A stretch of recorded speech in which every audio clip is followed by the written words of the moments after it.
नमस्कार दोस्तों, मैं आप सभी का फार्मासिस्ट राघव। और अगर आपके बच्चे के खांसी हो रही है, बहुत सारे सिरप आप ट्राई कर चुके हैं, तो दोस्तों आज हम इस वीडियो में लेके आए हैं टोरेक्स जूनियर, जो कि बच्चों के लिए बहुत ही अच्छा रिजल्ट रखता है एज अ कफ सिरप।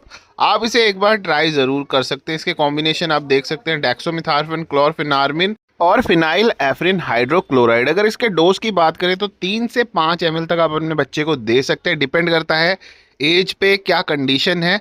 और सूखी खांसी में इसका अच्छा रिजल्ट है क्योंकि इसके अंदर डेक्सोमिथार्फिन यूज़ किया जाता है। आपको इसे सेल्फ मेडिकेट नहीं करना चाहिए क्योंकि शेड्यूल जी ड्रग है ये।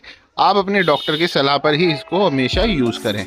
ऐसी ही और इन्फॉर्मेटिव वीडियोस के लिए चैनल को सब्सक्राइब करें। मिलते हैं अगली वीडियो में।